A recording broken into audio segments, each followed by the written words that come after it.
آپ جب وزیر خزانہ تھے سیلری کلاس کو آپ نے اچھا خاصا ریلیف دیا. جی کیسے دیا پھر؟ دیکھیں اس وقت ہم نے جب بات کی تھی، شاید عباسی صاحب وزیر اعظم تھے اور میں وزیر خزانہ تھا، تو ہم نے کوشش کی کہ کوئی بھی سیلریڈ کلاس ہو یا بزنس انڈیویجول، اس کا میکسیمم ٹیکس 15% سے زیادہ نہیں ہونا چاہیے. اور سیلریڈ کلاس تو دیکھیں وہ مجبوری ہوتی ہے کیونکہ ان کے تنخواہوں سے کٹ کیا جاتا ہے، تو وہ تو بیچارے بچا ہی نہیں سکتے. بزنس مین ٹیکس بچا لیتے ہیں، ٹھیک ہے. اور ہم پاکستانیوں کو جانتے ہیں، ہم پاکستانی ہیں، زندگی بھر پاکستان میں کام کیا ہے، بزنس کیا ہے ادھر، تو ہمیں پتہ ہے کہ آپ کتنا ٹیکس لے سکتے ہیں ایک درمیانی کمپنی سے، ایک بزنس مین سے. اور جب آپ یہ کہتے ہیں کہ تم 40% پیسے جو کماتے ہو وہ ہم کو دے دو، یا اس وقت بزنس انڈیویجولس پہ 49.5% ٹیکس ہے.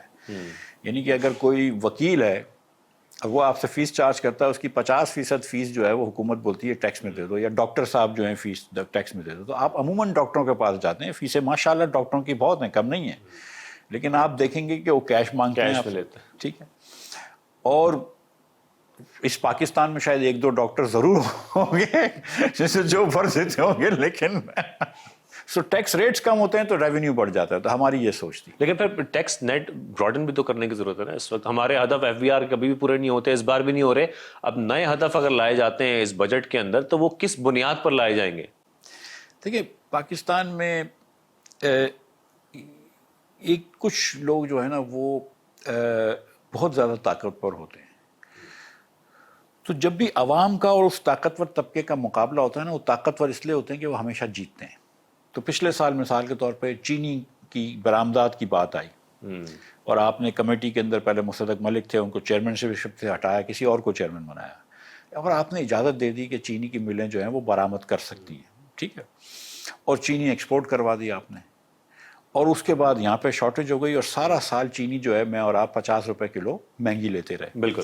تو ایک بات یاد رکھیں کہ جب آپ کہتے ہیں کہ ہم ٹیکس نیٹ کیوں نہیں براڈن کر سکتے، تو اگلے جس کے اوپر ہاتھ ڈالنا ہے وہ بڑے طاقتور لوگ ہیں.